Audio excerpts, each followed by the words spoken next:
ચાલો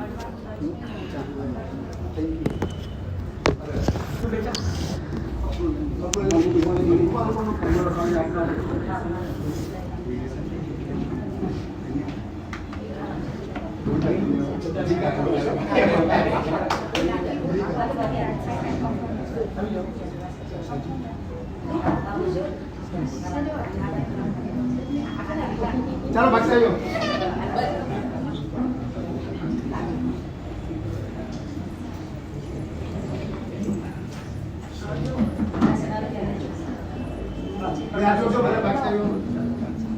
आदिमं पृथ्वीनाथम् आदिमं स्मरित्रम् आदिमं तीर्थनाथं च ऋषभस्वामिनं रामलक्ष्मणकृष्णं करण केवल श्रिया अचिन्त्यमात्मनिर्दोषवित्रिहोदये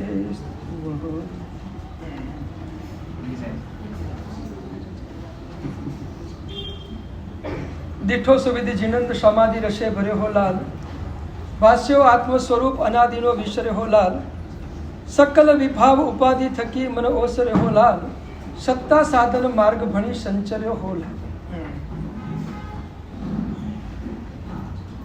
આજથી આપણી આ ચાતુર્માસિક યાત્રામાં ભક્તિ યોગમાંથી અધ્યાત્મ યોગ તરફ આપણે આગળ વધીએ છીએ. ભક્તિ યોગની યાત્રા આપણે છેલ્લા કેટલાક દિવસથી કરી રહ્યા હતા. ભક્તિ યોગમાં હું માત્ર ને માત્ર પ્રભુનો જ છું અને બધું જ પ્રભુ કરે છે એ ભાવ ભક્તિ યોગનો છે. અધ્યાત્મ યાત્રામાં અધ્યાત્મ માર્ગમાં મારું સ્વરૂપ એ જ હું છું અને એ સ્વરૂપનો આનંદ મારે કેવી રીતે માણવો, એ સ્વરૂપમાં મારે કઈ રીતે ડૂબવું, એ સ્વરૂપમાં રમણતા કઈ રીતે પ્રાપ્ત કરવી, એની મજાની વાતો એ અધ્યાત્મની યાત્રા છે. પરમાત્મા સ્વરૂપને આપણે જોયું છે, પરમાત્માની ઘણી બધી વાતો કરી છે, પણ અધ્યાત્મની યાત્રાનો પ્રારંભ પણ પરમાત્માની વાસથી જ થાય છે. દેવચંદ્રજી મહારાજ એ પણ અધ્યાત્મનો પ્રારંભ કરતા આલંબન તરીકે પરમાત્માને સામે રાખીને જ બધી વાતો આપણને કરી રહ્યા છે. બહુ મજાનો દેવચંદ્રજી મહારાજની આ 24ની રચના છે. એક થોડોક આછો દેવચંદ્રજી મહારાજનો પરિચય લઈ લઈએ, કારણ કે જેમના ગ્રંથને આજથી આપણે માણવા જઈ રહ્યા છીએ, જેના ગ્રંથનું પાન કરવા માટે આપણે જઈ રહ્યા છીએ, એ દેવચંદ્રજી મહારાજ કોણ છે? કારણ કે આજે આપણા જૈન સમાજની અંદર લગભગ દેવચંદ્રજી મહારાજથી ઘણા બધા લોકો અજાણ છે. ઉપાધ્યાય યશુજી મહારાજને હજુ કદાચ બધા ઓળખે છે. હરિભદ્રેશ્વરી મહારાજને પણ કદાચ ઘણા બધા લોકો ઓળખતા હશે.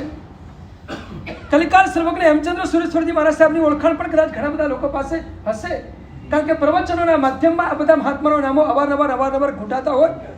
એમની જીવનની વિશેષ વાતો પણ પ્રવચનના માધ્યમથી આપણને સાંભળવા મળતી હોય, પણ લગભગ દેવચંદ્રજી મહારાજ એ આપણા સમાજની અંદર લાગે કે બહુ જ ઓછા ગાવામાં આવી રહ્યા છે. અધ્યાત્મનો માઇલસ્ટોન જેને કહેવાય એ દેવચંદ્રજી મહારાજ છે.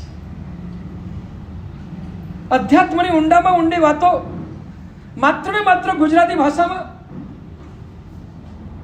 દ્રવ્યાની યોગના ઊંડાણ સાથે જો કોઈ આપણને આપી હોય તો એમાં અવ્વલ નંબરે દેવચંદ્રજી મહારાજ છે.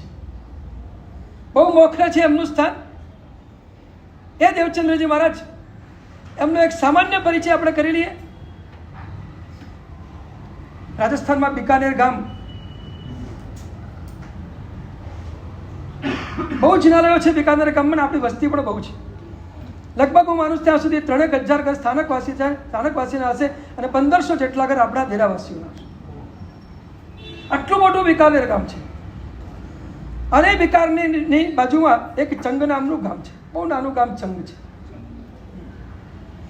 એ ચંગ ગામમાં જન્મ થયો એ આ દેવચંદ્રજી મહારાજ. એમના પિતાનું નામ તુલસીદાસજી તો માતાનું નામ ધનબાઈ છે. પણ મજાની વાત, મહાપુરુષો જ્યારે પણ જન્મ લેતા હોય છે ત્યારે વિશિષ્ટ ઘટના આકાર લેતી હોય છે. દેવચંદ્રજી મહારાજ માતાની કુક્ષીમાં આવ્યા અને એ વખતે માતા એક અદ્ભુત સ્વપ્ન જોયું. ભગવાનની માતાને 14 સ્વપ્ન આવે, ચક્રવર્તી માતાને પણ 14 આવે, વાસુદેવની માતાને 7 આવે અને બળદેવની માતાને 4 આવે. પણ કોઈ વિશિષ્ટ મહાપુરુષ હોય એની માતાને પણ એકાદ સ્વપ્ન આવે.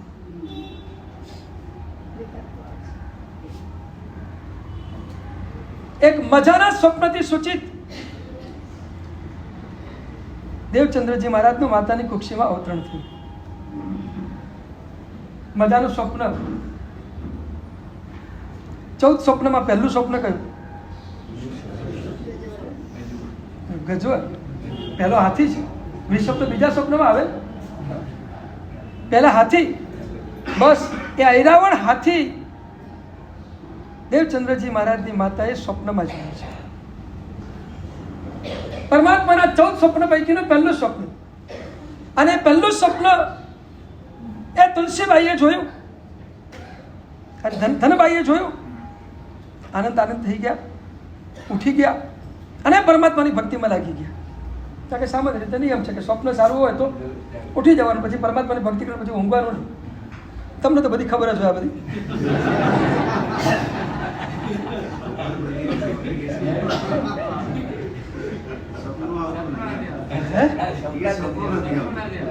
જેને જાગતા બહુ સ્વપ્ન એને ઊંઘતા ઓછા આવે.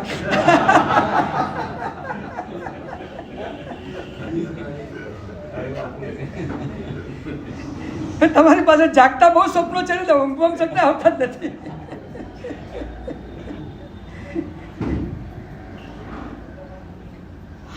દર વખતે કલ્પસૂત્રમાં બધું વર્ણન આપણે સાંભળતા જ હોઈએ છીએ.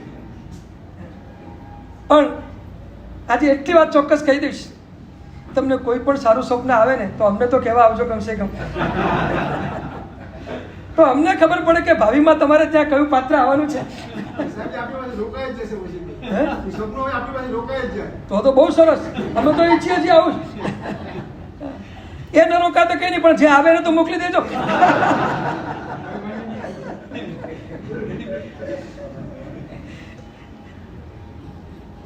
ઐરાવણ હાથી અને હાથી ઉપર હાથીનું એક સ્વપ્ન માતાને આવ્યું અને સ્વપ્નથી સૂચિત દેવચંદ્રજી મહારાજનો જન્મ થયો.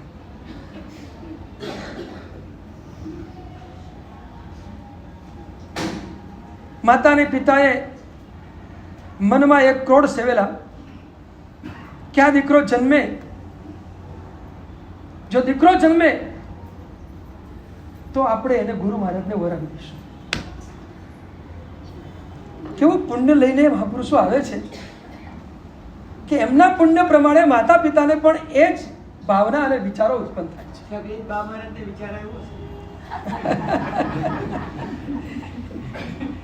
બા મહારાજ બહુ પુણ્યશાળી છે અને બહુ આરાધક છે. મારા જન્મના દિવસે જ્ઞાન પંચમીનો દિવસ હતો. કાર્તક સુદ પાંચમના જન્મ થયો છે. બા મહારાજ પરમાત્માની પૂજા કરી બહુ સરસ રીતે, અને પરમાત્માની પૂજા કર્યા પછી જ્ઞાનને જુહાર્યું અને જ્ઞાનની ભક્તિ કરી, જ્ઞાનની બધી વિધિ કરી અને પછી ઘરે આવી અને મને જન્મ આપ્યો.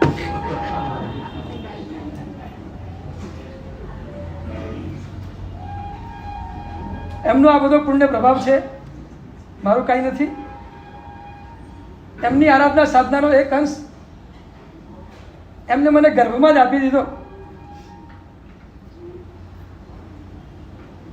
માતાના સંસ્કારો, માતાની સાધના અને માતાના ઉચ્ચ વિચારો, એનું અવતરણ દીકરામાં થતું હોય છે.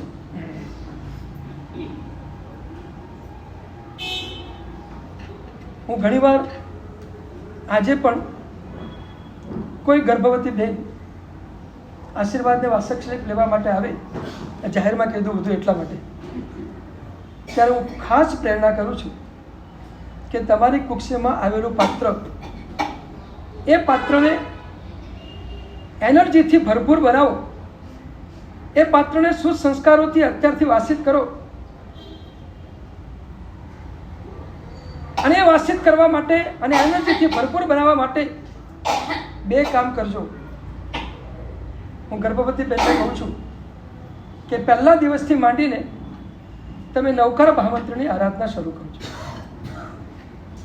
આ પરમાત્માના શાસનમાં જીન શાસનની અંદર સૌથી શ્રેષ્ઠ મંત્ર નમસ્કાર મહામંત્ર છે, જેના ઉપર આપણે હવે પછીના એક રવિવારે બહુ જ ઊંડી અનુપ્રેક્ષા સાથે 3 કલાક મજાથી એને માણવાનો છે. બહુ ઊંડી અનુપ્રેક્ષાઓ લઈશું.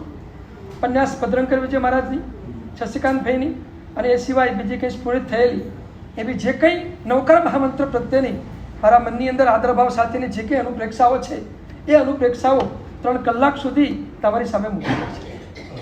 સંગીતની સાથે, જાપ સાથે અને બહુ મજાથી નમસ્કાર મહામંત્રની આરાધના આપણે પહેલા રવિવારે કરશું.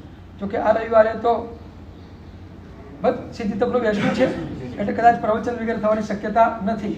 અને મારે પણ નવરોજી લઈને કામાગલી જવાનું છે. ત્યાં દીક્ષાના મુહૂર્તો ગુરુદેવની પાસે લેવા આવવાના છે, એટલે મારે પણ હાજરી આપવા ત્યાં જવું પડશે પ્રવચન વગેરે માટે. તો આ રવિવારે કદાચ આપણે નહીં જઈ શકીએ, પણ આના પછીનો જે રવિવાર આવશે એ રવિવારે 100% નવકાર મહામંત્રની અનુપ્રેક્ષામાં આપણે ડૂબવું છે. બહુ મજાની અનુપ્રેક્ષાઓ એ વખતે કરવી છે અને આધ્યાત્મિક એકદમ ઊંચી લેવલની મજાની અનુપ્રેક્ષાઓ આપણે જોઈશું. તો નવકાર મહામંત્ર એ જીન શાસનનો પ્રાણ મંત્ર અને શ્રેષ્ઠ મંત્ર છે. એ મંત્રમાં જેટલી એનર્જી છે એટલી એનર્જી બીજા કોઈ મંત્રમાં નથી. તો એ નમસ્કાર મહામંત્ર ભણવાનું એ બેનને હું કહું છું. અને આગળ જતા એને કહું કે તમારી અનુકૂળતા હોય તો સૂતા સૂતા પણ નવકાર ગણાય ને બેઠા બેઠા પણ નવકાર ગણાય. તમે થાકો તો સૂઈ જજો, પણ સૂતા સૂતા નવકાર ગણજો. પણ એક ટાર્ગેટ રાખજો, 9 મહિનામાં 9 લાખ નવકાર ગણવા છે. આ ટાર્ગેટ રાખી અને 9 લાખ નવકારથી તમારા એ અંદર આવેલા પાત્રને, અંદર આવેલા સંતાનને ઉર્જાથી ભરપૂર બનાવજો. નવકારની ઉર્જા અને એનામાં શું સંસ્કારોનું અવતરણ થાય એટલા માટે સારામાં સારા મજાના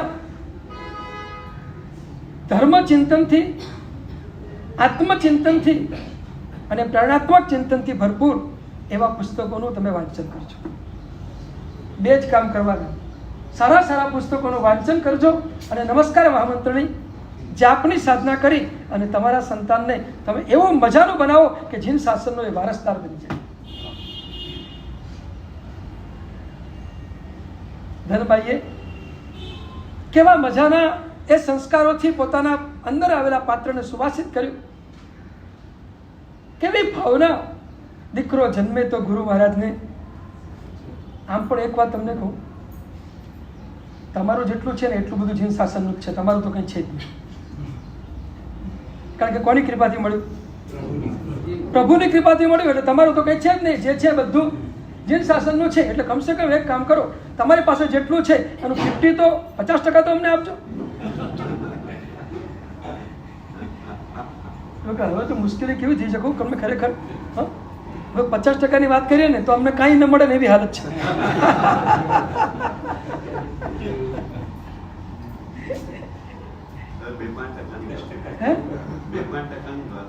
હા ના, હું તો તમારી સંપત્તિની સંતતિમાંથી 50% ઈચ્છું છું.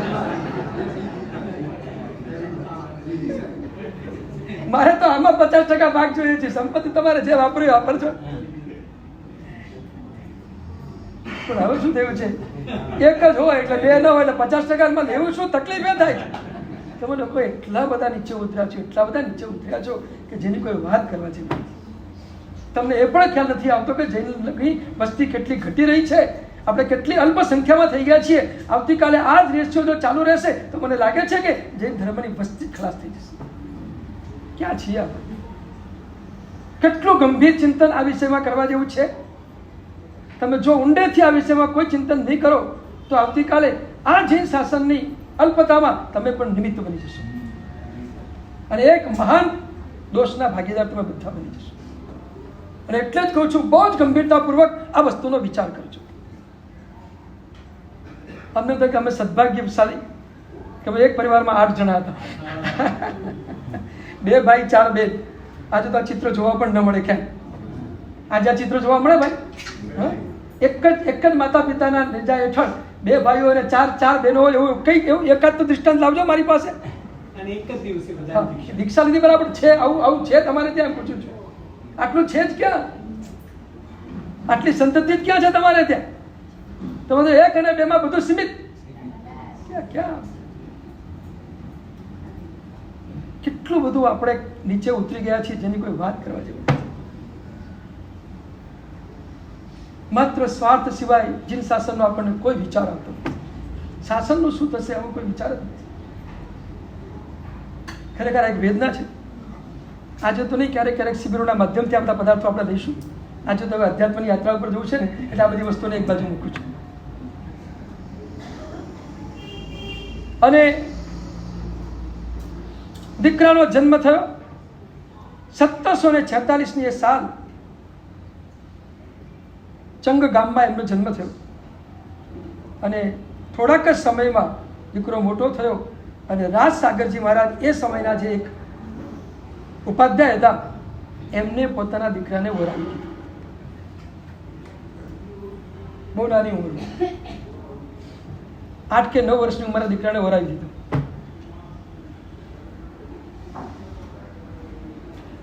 અને એ ગુરુદેવે એને બરાબર થોડા ટાઈમમાં તૈયાર કર્યો અને માત્ર 10 વર્ષની ઉંમરે 1754માં વરાવ્યો ગુરુ મહારાજને અને 1756માં એને દીક્ષા થઈ. કેટલા વર્ષ? પણ આમ જન્મના 10 વર્ષ. 10મા વર્ષે દેવચંદ્રજી મહારાજની દીક્ષા થઈ. 10મા વર્ષે. મહાપુરુષોનું જીવન છે ને વિશિષ્ટ જ હોય છે.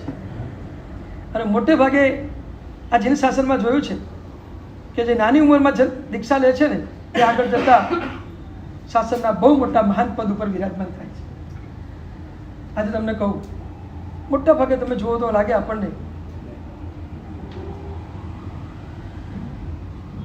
અમારા ઓમકાર સુરેશ્વરજી મહારાજ સાહેબે 10-11 વર્ષની ઉંમરે દીક્ષા લીધી. અરવિંદ સુરી મહારાજ સાહેબે 10-11 વર્ષની ઉંમરે દીક્ષા લીધી. યશો વિજય સુરી મહારાજે 10-11 વર્ષની ઉંમરે દીક્ષા લીધી. આમ સિલસિલો જોયો તો આપણને લાગે કે કેટલી બધી નાની ઉંમરમાં દીક્ષાઓ થાય છે અને એ જ આગળ જતા કેટલા બધા. હા, મારી 17 વર્ષની ઉંમર થઈ.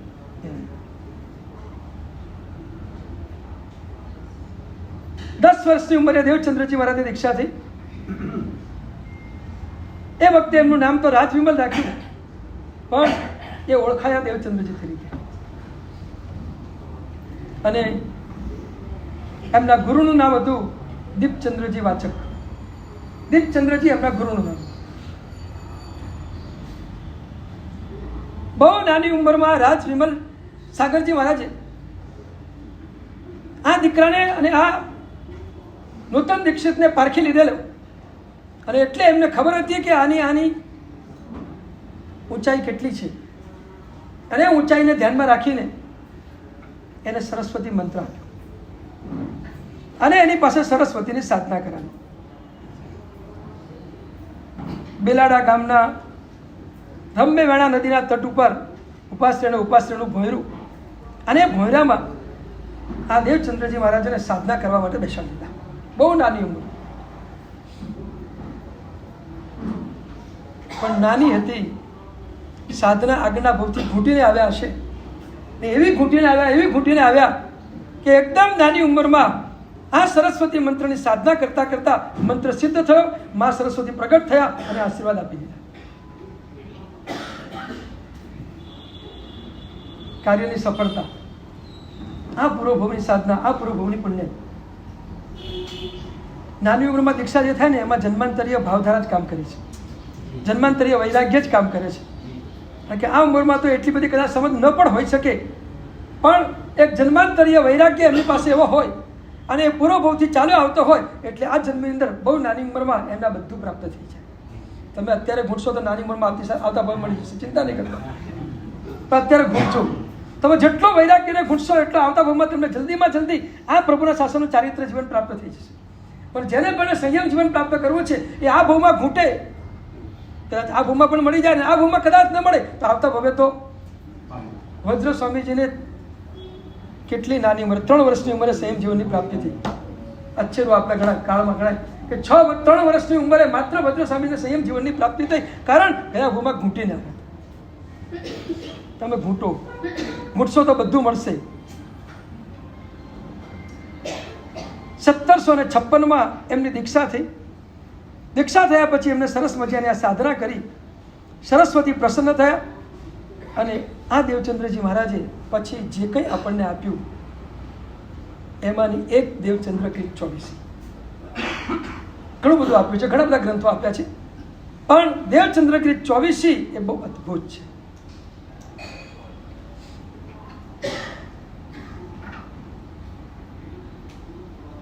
જ્ઞાન સાગરજી નામના એક મુનિ ભગવંતે કેટલીક સજ્જાઈઓ બનાવી અને સજ્જાઈમાં એમને એક સાધુ પદની સજ્જાઈ બનાવી છે. અને સાધુ પદની સજ્જાઈમાં એમને લખ્યું છે કે દેવચંદ્રજી મહારાજને એક પૂર્વ જેટલું જ્ઞાન હતું. બહુ વિશિષ્ટ જ્ઞાન, જબરજસ્ત વિશિષ્ટ જ્ઞાન, એટલું ઊંડાણ. અને એક પૂર્વ નહીં પણ એક પૂર્વ જેટલું. એક પૂર્વ તો પછી એ વખતે હમણાં કંઈ છે જ નહીં એટલે ના હોય, પણ એક પૂર્વ જેટલું વિશિષ્ટ જ્ઞાન એમની પાસે. ઘણા બધા પ્રસંગો છે. આજે બધા પ્રસંગને લો, ધીરે ધીરે રોજે રોજ એક એક પ્રસંગોને આપણે જોતા જઈશું એમના, અને આપણે એમને પણ પૂરા માનતા જઈશું અને એમની કૃતિને અને એમની અધ્યાત્મની વાણીને પણ આપણે પૂરેપૂરી માનતા જઈશું. 9મું સ્તવન જે આજે આપણે પ્રારંભ કરવાનો છે. દેવચંદ્રજી મહારાજના બધા સ્તવનો પરાવાણી સ્વરૂપે છે. અને પરાવાણી એ જ છે કે જે સહજ રીતે નાભીમાંથી સ્ફુરે, સહજ રીતે જે બહાર પ્રગટ થાય એ બધું પરાવાણી સ્વરૂપે છે. અર્થાત બીજા શબ્દોમાં કહું તો એમને પરમાત્મા તરફથી કંઈક અવતરણ થાય, એમને પરમાત્મા તરફથી કોઈ ફ્લો આવે અને ફ્લો પછી એમના મુખમાંથી વહી પડે કે એમના હાથમાંથી કલમમાંથી પુસ્તક રૂપે વહી પડે, એ છે પરાવાણી.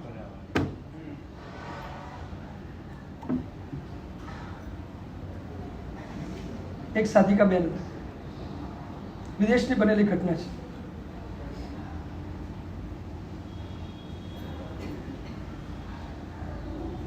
ક્યાંક પ્રવાસે ગયેલા અને એ પ્રવાસની અંદર એવી જગ્યાએ ગયેલા કે જ્યાં બહુ લાંબી કોઈ સુવિધા નહોતી. કોઈ નાનકડી રૂમમાં, ધર્મશાળા નાનકડી રૂમમાં એ રહેલા હતા. અને ત્યાં વ્યવસ્થા એવી હતી કે રાત્રે કોઈ લાઇટ બાઇટ કાંઈ મળી નહીં. રાતનો સમય થયો, એકાએક ઊંઘમાંથી ઊભા થયા અને એકાએક અંદરનો ફ્લો ચાલુ થયો ચિંતન મનનનો. એને પોતાને પણ ખ્યાલ આવ્યો કે આટલો બધો ફ્લો કેવી રીતે આવે છે. અને એમને થયું કે આ ફ્લો લખી લેવા જેવો છે, કારણ કે પછી કદાચ એ વયો જશે, હાથમાં નહીં રહે. અત્યારે જે અંદરથી ઉઘાડ નીકળી રહ્યો છે એને લખી નાખો. લખવા માટે ત્યાં તો કોઈ વ્યવસ્થા નહોતી, કોઈ પ્રકાશ નહીં. થોડે દૂર કોમન ટોયલેટો, અને એ ટોયલેટની અંદર એક નાનકડો પ્રકાશ, એક બલ્બ જઈ રહ્યો હતો. ત્યાં ગયા અને ત્યાં જઈને ઊભા અંદરનો જે ફ્લો આવતો હતો એ બધી લખવાની શરૂઆત કરી. અને 3-4 કલાક સુધી લખ્યા જ કર્યું. એક પુસ્તક આખું લખાઈ ગયું.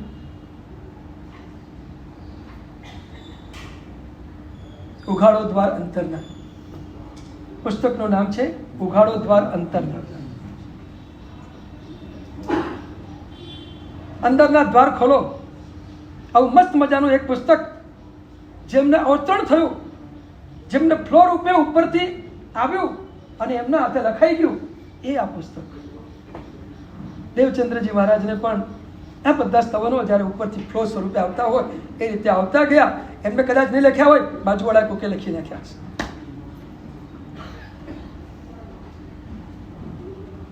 એ ગાતા ગયા હશે અને પાછળવાળો કોકે લખી નાખ્યા હશે. આનંદગંજી મહારાજ માટે તો એમ જ કહેવાય છે કે સ્તવનો ગાતા ગયા અને પાછળ લખતા ગયા કોઈ. છેલ્લે આનંદગંજી મહારાજને ખબર પડે કે પાછળ કોકે લખ્યા છે. પણ આ પરાવાણી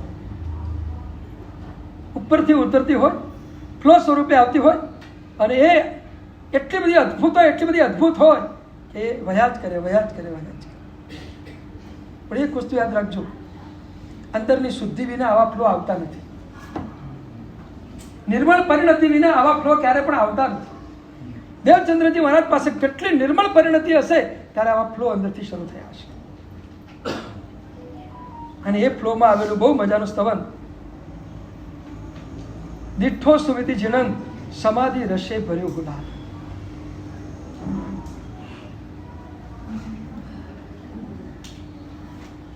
પરમાત્માના દર્શન દેવચંદ્રજી મહારાજે કઈ રીતે કર્યા, પ્રભુના દર્શન એમને કઈ રીતે થયા, એ કયા લેવલ ઉપર થયા, કઈ અનુભૂતિ સ્વરૂપે થયા, એની વાત એમને નાનકડી એક પંક્તિમાં મૂકી છે.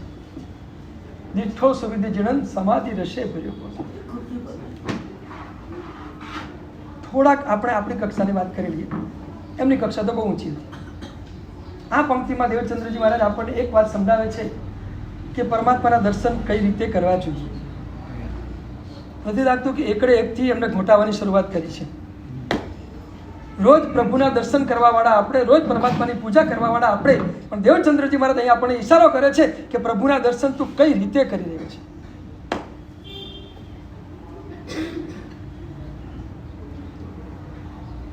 એક પ્રશ્ન પૂછું, તમને પ્રભુના દર્શનની મસ્ત ટેકનિક આવડે છે દર્શન કરવાની?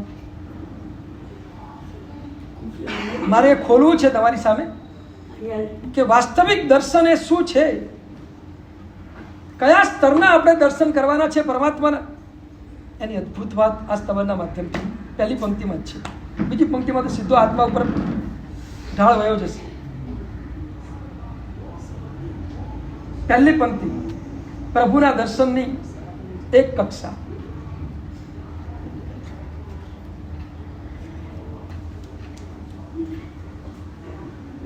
ભવસ્થિતિનો પરિપાક થાય ત્યારે જ આવા દર્શન થાય છે, ત્યાં સુધી આવા દર્શન ક્યારે પણ થતા નથી.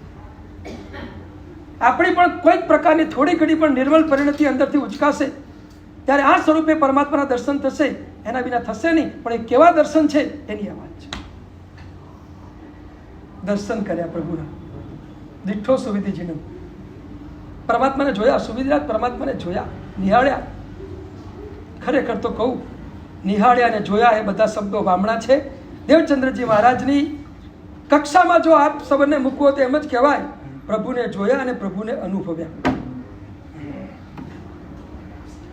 દેવચંદ્રજી મહારાજ આખી વાત અનુભવથી ઉઠાવીને આગળ લઈ ગયા. પ્રભુને અનુભવ્યા. પ્રભુનો અનુભવ કઈ રીતે કરવો, બસ એ વાત આપણે જોવાની છે. અત્યાર સુધીની ભક્તિયોગની વાત જુદી હતી અને હવે આખી આ વાત થોડીક જુદી આવશે. પરમાત્માની અનુભૂતિ કઈ રીતે કરવી અને એ અનુભૂતિની વાત અહીંયા દેવચંદ્રજી મહારાજ આપણે શીખવી રહ્યા છે. બસ તમે પ્રભુને જુઓ, પણ કેવી રીતે જુઓ. 4 પ્રકારે દર્શન થાય. ચર્મ ચક્ષુથી દર્શન થાય, શાસ્ત્ર ચક્ષુથી દર્શન થાય, શ્રદ્ધા ચક્ષુથી દર્શન થાય અને અનુભવ ચક્ષુથી દર્શન થાય. 4 ચક્ષુ છે. આપણી પાસે અત્યારે એક છે ચર્મ ચક્ષુ, બરાબર? એક જ છે ને. શાસ્ત્ર ચક્ષુ તો છે જ, શ્રદ્ધા ચક્ષુમાં લોચા છે, અનુભવની તો વાત કરવા જેવી હમણાં કાંઈ છે જ નહીં. ચર્મ ચક્ષુથી આપણે પરમાત્માના દર્શન કરીએ છીએ, પણ યાદ રાખજો,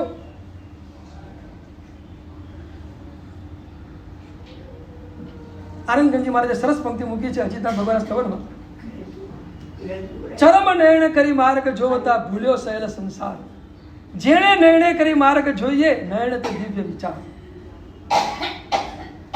થોડા ગુંડા જઈશું ને, અઘરું તો નહીં પડે ને તમને? મારે થોડું તમને સમજીને બોલવું પડશે એવું લાગે છે. ધીમે ધીમે ધીમે ધીમે ચડાવશે, કઈ વાંધો નહીં, કઈ વાંધો. પણ તમે ટકી રહેજો તો ધીમે ધીમે ઉપર લઈ જશે. બહુ ભાવના છે, જેટલા બને એટલા ઊંડા જવા માટે આપણે પ્રયાસ કરવો છે, પણ ધીરે ધીરે તમને સમજાય એ ભાષામાં આગળ વધવું છે. ચક્ષુ દર્શન. પરમાત્માને આપણે બરાબર આપણી આંખથી જોઈએ તો આપણે શું જોઈએ, શું દેખાય? પરમાત્માની મૂર્તિ કેટલી સરસ છે, આરસની છે. આરસ એકદમ ધવલ દૂધ જેવો આરસ છે.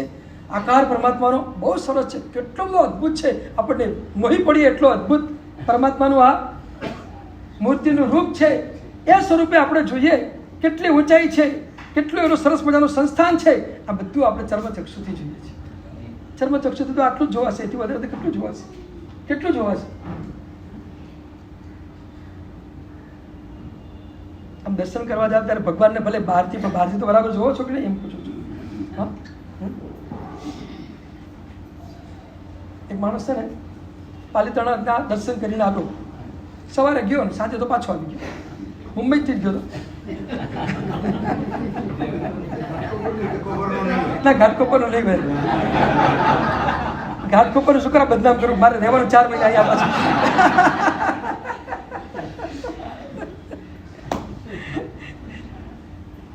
સવારે ગયો ને સાંજે પાછો આવી ગયો. સવારે મારા સાહેબને મળી ગયો તો આગલા દિવસે રાત્રે મળીને ગયો તો સાહેબ આવતીકાલે પાલીતાણા દાદાની યાત્રા કરવા જવું છું, કંઈ કામ હોય તો કહો. મારા સાહેબ કહે કે દાદાના દર્શન શાંતિ સરસ રીતે કરજો કે સારું. બીજે દિવસે તો સાંજે તો પાછો આવે, રાત્રે મળ્યો. મારા સાહેબ કે તું આવી ગયો? હા સાહેબ, પરમાત્માની યાત્રા કરીને આવી ગયો.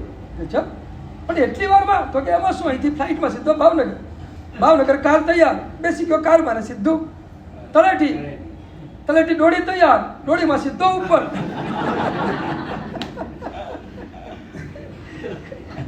યાત્રા કરીને ડોળીમાં પાછો નીચે આવી ગયો, પરમાત્માની પૂજા કરી, થોડો ચડાવો લીધો અને જલ્દી નંબર નાખી ગયો અને સીધો યાત્રા કરીને નીચે આવી ગયો, ડોળીમાં નીચે ને પછી કાર અને થોડો નાસ્તો બાસ્તો ભાતા ખાતામાં કરી લીધો અને કારમાં પાછો ફ્લાઇટમાં પાછો. એ વાર કેટલી લાગે? પાંચે તો પાછો આવી. બહુ ગજબ ગયો, આટલી ઝડપી તારી યાત્રા પૂરી થઈ ગઈ. મારા સાહેબ હળવેરીને સવાલ પૂછ્યો કે તું ગયો ત્યારે જે પરમાત્માના દર્શન કર્યા, ભગવાનને કયો મુગટ ચડાવ્યો હતો? હીરાનો હતો કે સોનાનો હતો, કયો હતો? એ તો સાહેબ ફરી વાર જવું પડશે પાછું.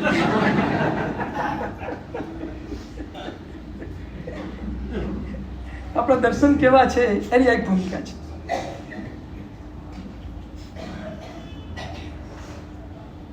એક થોડો ટાઈમ પણ પ્રભુમાં સ્થિર થઈને આપણે દર્શન કરી શકતા નથી. ભલે બાહ્ય રૂપ તો બાહ્ય રૂપ પણ પરમાત્માનું જોતા હજુ આપણે બરાબર શીખ્યા નથી. દેવચંદ્રજી મહારાજ તો એકદમ અંતરંગ રૂપમાં આપણને લઈ જવા માંગે છે પ્રભુના દર્શન. ચર્મચક્ષુથી દર્શન કરીએ એક સામાન્ય કક્ષાનું દર્શન છે, બહુ લાંબુ નથી. એનાથી બહુ તો કદાચ થોડું ઘણું પુણ્ય બંધાશે શુભ ભાવ દ્વારા, એથી વિશિષ્ટ કદાચ નિર્જા જોઈએ તેવી રીતે. ચર્મચક્ષુ પછીનું દર્શન છે શાસ્ત્ર ચક્ષુ. પરમાત્માને જોતાની સાથે જ આપણને થાય કે વાહ, મારા ભગવાનનું જે વાત શાસ્ત્રમાં મૂકી છે એવા જ ભગવાન દેખાય છે. ભગવાનમાં ભગવત્તાનું દર્શન થાય. જ્ઞાનથી જોવે, શાસ્ત્ર ચક્ષુથી જોવે, વર્ણન છે એ પ્રમાણે પ્રભુ દેખાઈ રહ્યા છે. શાસ્ત્ર ચક્ષુ એને થોડોક આગળ જવા દઈએ. આગળ શ્રદ્ધા ચક્ષુ. જેની પાસે પરમાત્માને શ્રદ્ધા ચક્ષુથી જોવાની કળા છે એ માણસ, એ ભક્ત પરમાત્માની મૂર્તિમાં માત્ર મૂર્તિ નહીં જોવે, એમાં સાક્ષાત ભગવાનનું સ્વરૂપ જોશે. એમ લાગશે કે મારા સાક્ષાત પરમાત્મા વિરાજમાન છે. આ શ્રદ્ધા ચક્ષુ. મેં ગઈકાલે પરમ બિશપ લખ્યું, જીન પડીમાં જીન સારખી. પરમાત્માની પ્રતિમા પરમાત્મા સદૃશ છે, પરમાત્મા સરખી જ છે. ભાવ નિક્ષેપે પ્રભુ મારી સામે હાજર બેઠા છે, એ ભાવ આપણને પરમાત્માને જોતાની સાથે આપવો છે. આ શ્રદ્ધા ચક્ષુ. પણ ખબર નહીં, આપણે દર્શન કરીએ ત્યારે આ હદે આપણે હજુ પરમાત્માના દર્શનને ઉચકી શક્યા નથી. એમ લાગે છે કે ખરેખર સાક્ષાત પરમાત્મા બિરાજમાન છે, હું પ્રભુના દર્શન કરી રહ્યો છું અને પ્રભુમાં ડૂબી રહ્યો છું.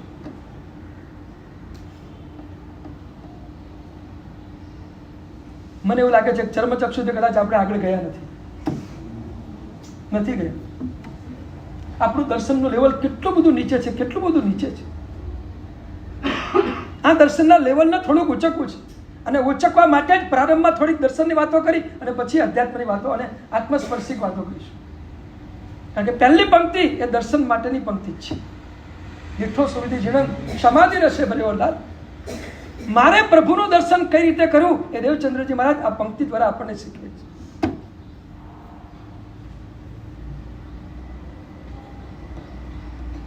શ્રદ્ધા ચક્ષુ, છેલ્લે અનુભવ ચક્ષુ. પરમાત્માના ગુણોના આપણને અનુભવ થાય એ પરમાત્માનો અનુભવ ચક્ષુથી દર્શન છે. ગુણોનો અનુભવ. ઉપાધ્યાયજી મહારાજ એક સ્તવનમાં કહ્યું છે, વિષય લગન કી અગન બુઝાવત તુમ ગુણ અનુભવ ધારા.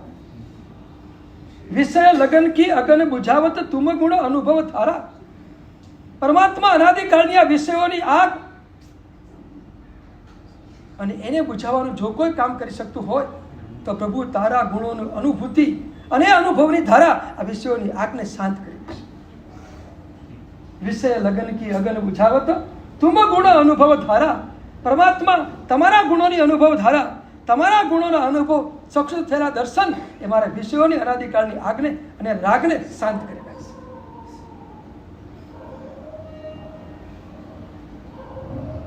આ દર્શન સુધી પહોંચવું છે. દેવચંદ્રજી મહારાજ આ દર્શન સુધી આપણને પહોંચાડવા માંગી રહ્યા છે. તમે પરમાત્માને જુઓ તો આ રીતે પરમાત્માને જુઓ. અને એટલે જ આજે 3 ભૂમિકાની વાત કરું. 5 મિનિટ છે.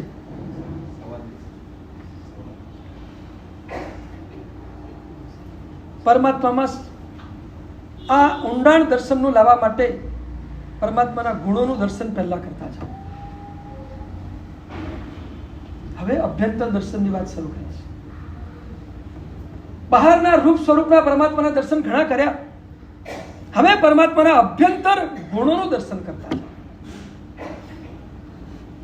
યાદ રાખજો, રૂપમાં પરમાત્મા એક્સ્ટ્રીમ ઉપર છે, વૈભવમાં પરમાત્મા એક્સ્ટ્રીમ ઉપર છે, ગુણમાં પરમાત્મા એક્સ્ટ્રીમ ઉપર છે. રૂપનો જોટો પરમાત્મા જેવા જગતમાં બીજે ક્યાંય મળે.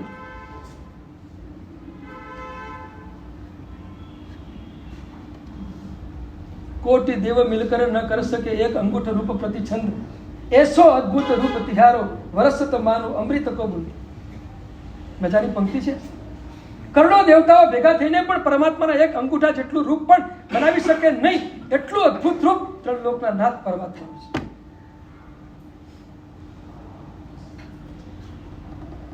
ખરેખર તમને કહું, રૂપ જોવો તો ભગવાનનું જોવો, જગતના રૂપમાં કઈ જોવાનું છે નહીં.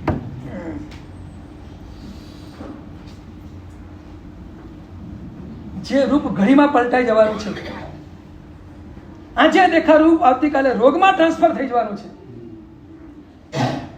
એવું વિનાશી સ્વરૂપ, એવું વિનાશી રૂપ,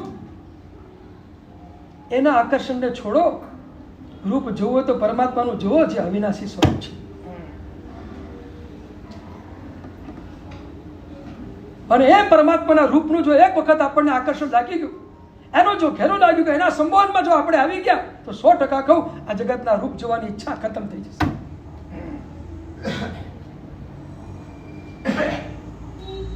એ સ્વરૂપે આપણે પરમાત્માના રૂપને નિકાળવું છે. કોટિ દેવ મિલકર ન કર સકે એક અંગૂઠ રૂપ પ્રતિછંદ, એસો અદ્ભુત રૂપ તિહારો વરસ તમારે અમૃત કો. કરોડો દેવતાઓ ભેગા થઈને પણ એક પરમાત્માનું સ્વરૂપ ક્યારે પણ બનાવી શકે. કેવું અદ્ભુત રૂપ હશે, કેવું અનુપમ રૂપ હશે, જેનું આપણે કોઈ વર્ણન ન કરી શકીએ.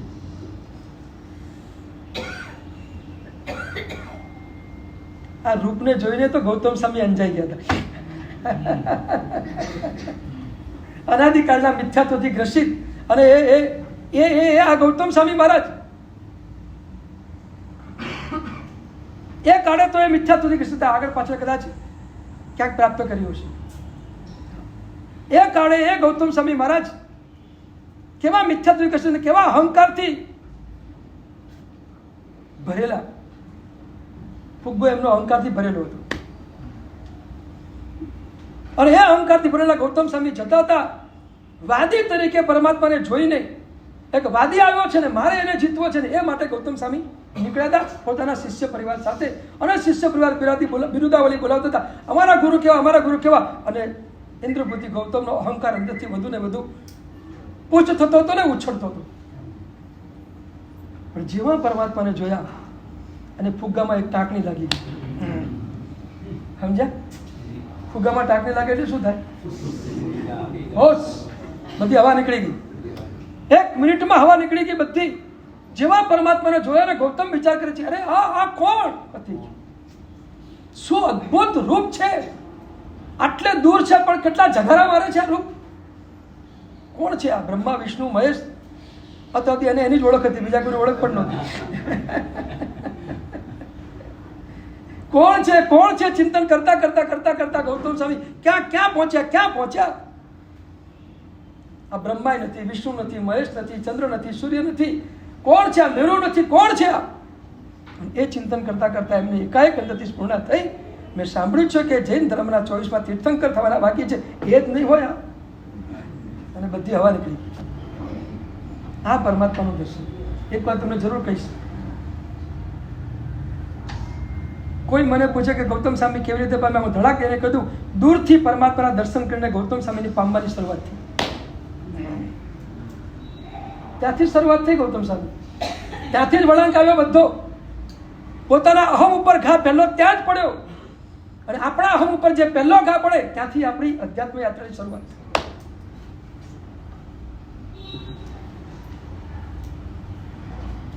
અહમ ઉપર ઘા પડવો છે. આ ગૌતમ સ્વામીના અહમ ઉપર જોરદાર ઘા પડી ગઈ, જોરદાર ટાંકણી લાગી ગઈ, ભૂગત ફૂટી ગયું. અને પછી તો આપણને ખબર છે કે કયા પરમાત્મા પાસે અને સમર્પિત થઈ ગયા.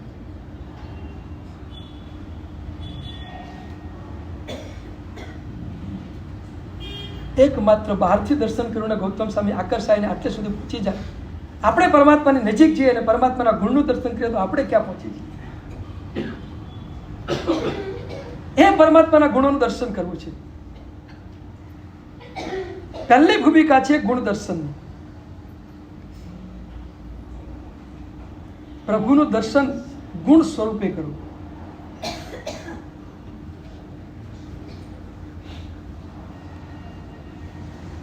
એક વાત કહું,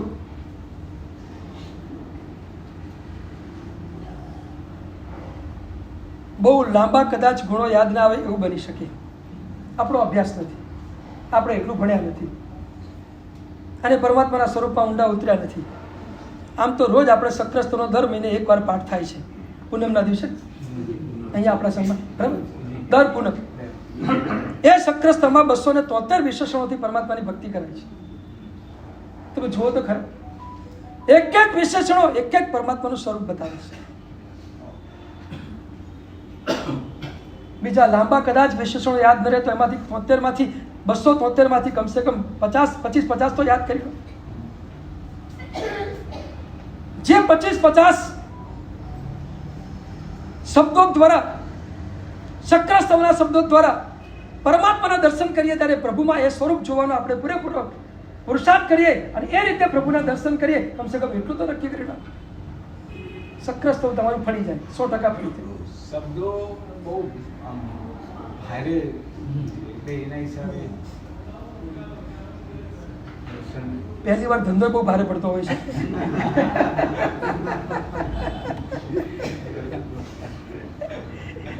બહેનોને પહેલી વાર રસોઈ બનાવવાનું બહુ ભારે પડતું હોય છે.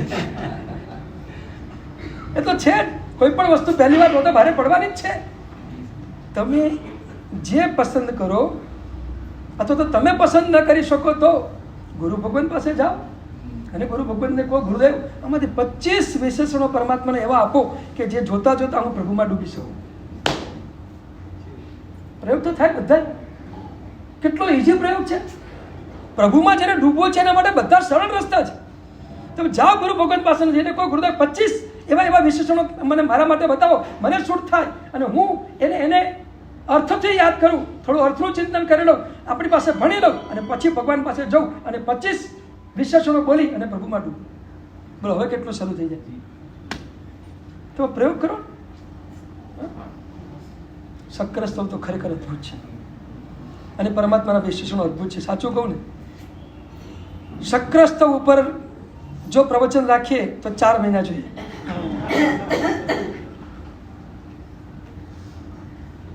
એટલું ઊંડાણ સક્રસ્તવમાં ભરેલું છે.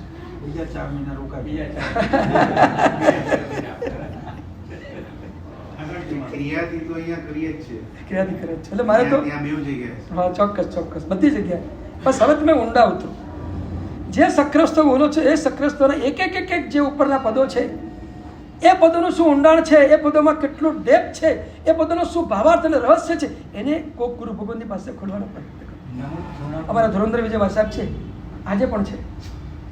ધોરંદર વિજય મહારાજ પન્યાસ ભદ્રંકર વિજય મહારાજના પ્રશિષ્ય છે. હા, અને એમને પન્યાસજી મહારાજ પાસેથી જે મેળવ્યો છે અદ્ભુત. એક શક્રસ્તવ ઉપર એમને 4 મહિના વાંચના આપી છે. 4 મહિના. અને જે ઊંડાણથી પદાર્થોને ખોલ્યા છે, આપણને લાગે કે આ બધું ક્યાંથી લઈ આવે એમ લાગે આપણને. ક્યાંથી લઈ આવે? એટલી અદ્ભુત વાતો એક એક પદોને ખોલીને એમને બતાવી છે. આર્યંત્ય ઉપર તો એમનું જે ચિંતન છે, આર્યંત્ય ઉપર બોલે એટલે 5 દિવસ એમને ઓછા પડે. એક શબ્દ ઉપર 5 દિવસ ઓછા પડે. એટલું આર્યંત્ય ઉપર વેચ. અમે ભીલાજીમાં ચોમાસું હતા 2076 કે 77 સાલ હતી, 77માં લગભગ, હમણાં થોડો ટાઈમ પહેલાં જ, હા કોરોનાના કાળમાં લગભગ અમે 150 થી 200 ઠાણા ભીલાજીમાં ચાતુર્માસ હતી. 200 ઠાણા સાધુ સાધુ થઈ. અને ધુરંધર મહારાજ એ પણ સાથે હતા. એમાં ભાદરવા મહિનામાં એક મૌન સાધના શિબિરનું આયોજન ત્યાં થયું. ભક્તિ યોગાચાર્ય વારસાની નિશ્રામાં હંમેશા દર વર્ષે 1-2 વખત તો મૌન સાધના શિબિરનું આયોજન થાય છે. અને મૌન સાધના શિબિરમાં સવારનું પ્રવચન લગભગ મારે કરવાનું હોય અને લગભગ હું સમ્યક દર્શન ઉપર કરું. પ્રભુ શાસ્ત્રનું નિશ્ચય સમ્યક દર્શન શું છે અને સમ્યક દર્શન એ બધા પદાર્થો હું આ પ્રવચનમાં લેવાનું છું. ચિંતા નહીં કરતા, બધું તમને આપવાનું છે. પ્રભુએ આપ્યું છે અને અમારે તો વેચવા માટે નીકળ્યા છીએ. પ્રભુ પણ અમને કહે છે કે રાખતો નહીં, જેટલું હોય એટલું આપી દે છે. એટલે આપવા જ બેઠા છીએ. તમારે જેટલું લેવું એટલું લેજો, પણ મજાથી રોજ ટાઈમસર આવશો ને તો આને માણવાની બહુ મજા આવશે. આસ્તા આસ્તા આપણે માણીશું. તમે બોર ન થાવ એ રીતે માણવાનો પ્રયત્ન કરીશું. તો ભીલડાજીમાં એ જ્ઞાન એ શિબિરમાં સવારનું પ્રવચન લગભગ સમ્યક દર્શન ઉપર મારું થાય. પછી 9:30 થી 11નું પ્રવચન ભક્તિ યોગાચાર્ય વાલ સાહેબનું થાય. સાધનાના સરસ મજાના પાઠો એ એમાં આપે. અને છેલ્લે 3 થી 4:30 સાંજે 1.5 કલાક નોન સ્ટોપ આર્યંત્ય ઉપર ધુરંધર વિજય મારા સંબંધ. 5 દિવસ સુધી આર્યંત્ય ઉપર રોજનું 1.5 કલાકનું એમનું કહે છે. 5 દિવસ નોન સ્ટોપ એક જ વિષય આર્યંત્ય. અદ્ભુત. તમને ખરેખર કહું છું, આર્યંત્ય શું છે ને તમને કોઈને ખબર નથી. આ જીન શાસનનું આર્યંત્ય શું છે? સકલારથની પહેલી ગાથામાં આર્યંત્ય શબ્દ આવે છે, ખબર તમને? સકલાર પ્રતિષ્ઠાનમ અધિષ્ઠાનમ શિવસ્ય બૃભો સ્વસ્ત્રેશાનમ આર્યંતમ પ્રણિદધ્મે. કલિકાલ સમગ્ર હેમચંદ્ર સુરેશ્વરજી મારા સામે કહે છે કે આર્યંત્યને હું ધ્યાન કરું છું, આર્યંત્યનું ધ્યાન કરું છું. આપવાનું છે મારે. તમારી જેટલી જિજ્ઞાસા હશે એટલું બધું જ આપવાનું જ છે અને આપવા જ બેઠા છે. તમે તૈયારી ફૂલ રાખજો, બાકી બધું આપણે મજાથી ચાલ્યા કરશું. અને માણવું છે, જો ચાતુર્માસને માણવું છે આપણે, અને સ્વાધ્યાયને આપણે માણવું છે. ભલે સ્વાધ્યાય કરતાં ક્યાંક ઊંડા જવાશે, સ્વાધ્યાય કરતાં અનુભૂતિમાં જવાશે, સૂત્રાનુપેક્ષા અને અર્થાનુપેક્ષા કરતાં અનુભૂતિ સુધી આપણે પહોંચી શકશું. પણ ક્યાંક કરશું તો ક્યાંક પહોંચશું, કંઈ નહીં કરીએ તો ક્યાંય પહોંચવાના નથી. પણ ઠરવા માટે પણ ક્યાંક તો થોડીક શરૂઆત તો સાધનાની કરવી પડશે. ભલે ઠરવું છે, અધ્યાત્મ જગતમાં તો ઠરવાની વાત છે, કરવાની વાત નથી. પણ છતાં એ કરતાં ઠરવા સુધી પહોંચાશે એ વાત પણ 100% છે. જો લક્ષ્ય હશે ઠરવાનું તો કરતાં પણ પહોંચી જવાશે. એટલે જીન શાસનમાં વ્યવહારમાંથી નિશ્ચયમાં જવાનું છે.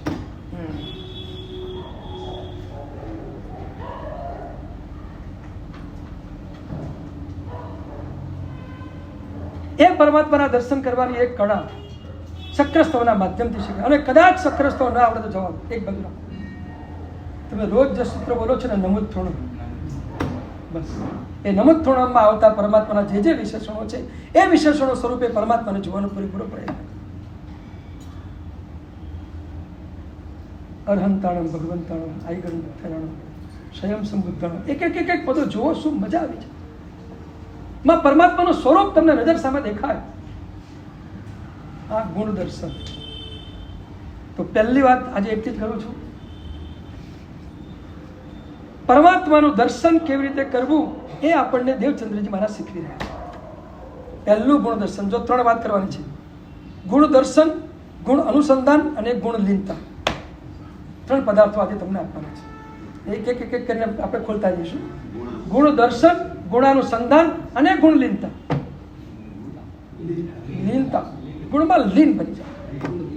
ગુણ લીનતા 3 ચીજ આ પહેલી પંક્તિના માધ્યમથી આપણે જોવાની છે. આજે પહેલી વાત કરી ગુણ દર્શન. એ એવું મસ્ત ગુણ દર્શન કરો, બસ પ્રભુમાં ડૂબી જાઓ. પ્રભુના એ ગુણોનો આપણને સ્પર્શ થઈ જાય. એ તો આગળની અનુભૂતિની વાત છે,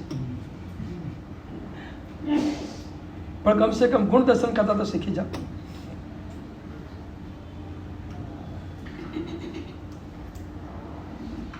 એક પંડિત 50 વર્ષની ઉંમર થઈ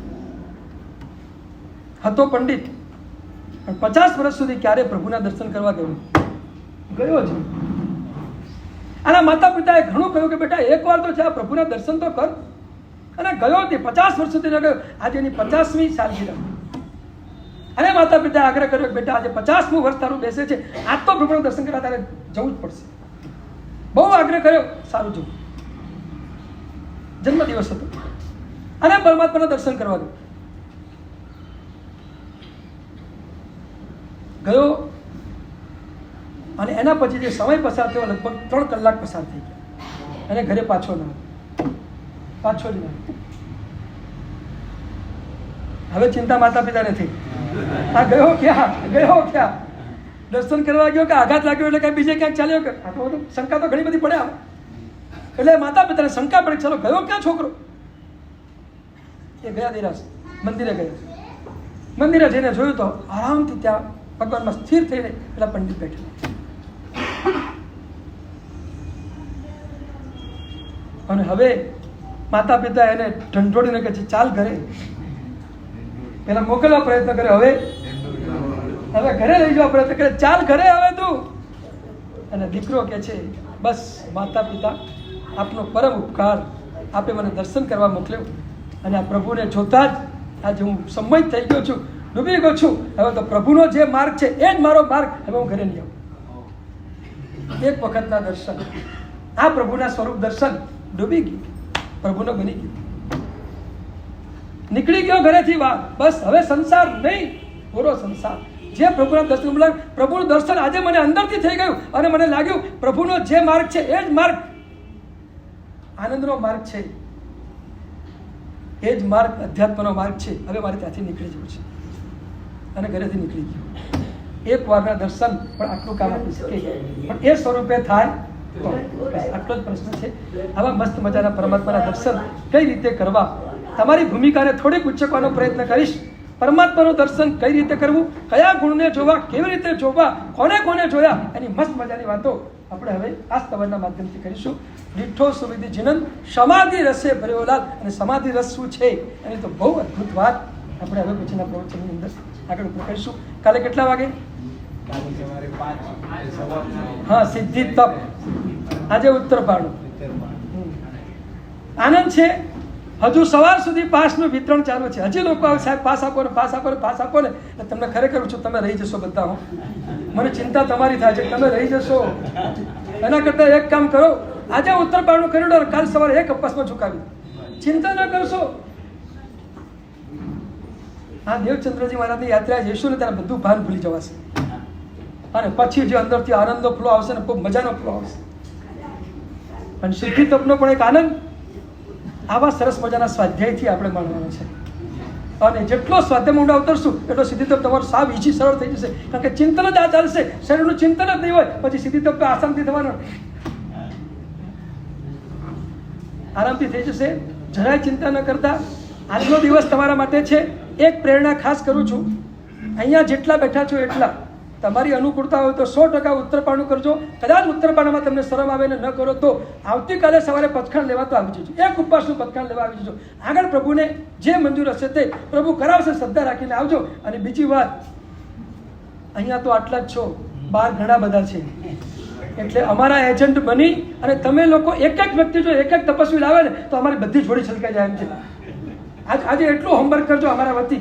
એક વ્યક્તિ એક તપસ્વીને લઈ આવજો, તમારી આજુબાજુમાંથી ગમે ખોદીને પણ લઈ આવજો. હા, એક વ્યક્તિ એકને લઈ આવે. એકને લાવે એટલે કેટલા થઈ જાય? બોલો, ઢગલો થઈ જાય, ઢગલો. હા, અને ચમત્કાર થઈ જાય. આપણા સંકેશો પાસના જૈન સંઘમાં એક ચમત્કાર થઈ જાય. એક વ્યક્તિ માત્ર એકને, તમારે એકને જ લાવવાનો છે. પેલા નંદીશેન મહારાજ તો રોજના 10 ને પ્રતિબોધ કરતા, રોજના 10. તમે એકને તો કરો કમસે કમ. નંદીશેન રોજના 10 ને કરતા, તમે એકને કરો. એટલે આજે તમને હોમવર્ક આપું છું, તમારા તરફથી એક સિદ્ધિ તપનો આરાધક કાલે પથખાણ લેવા માટે આવવો જોઈએ. બહુ મજાથી સિદ્ધિ તપની યાત્રા શરૂ કરીશું. આવતીકાલે લગભગ વોટ્સઅપના માધ્યમથી બધા તમને સમાચારો લગભગ ડિટેલથી મળી જ ગયા હશે.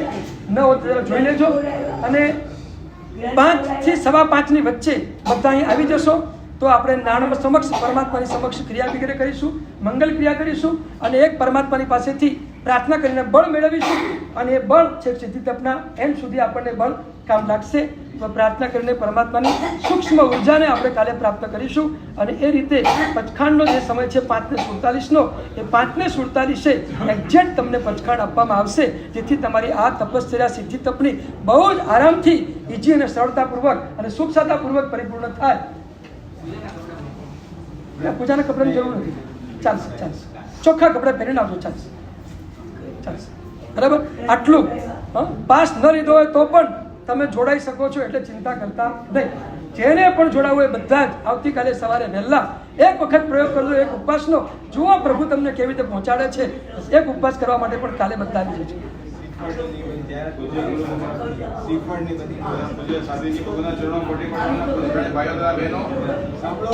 સિદ્ધિ તપના જે પણ ભાગ્યશાળી આરાધકોએ પાસ લીધા છે અને જેને પણ હજી પણ મનની ભાવના છે પણ શરમથી પાસ નથી લઈ શક્યા, એ દરેકને આજે સાંજે 4:15 કલાકે અત્રે ઉત્તર પારણા કરવા પધારવા નમ્ર વિનંતી.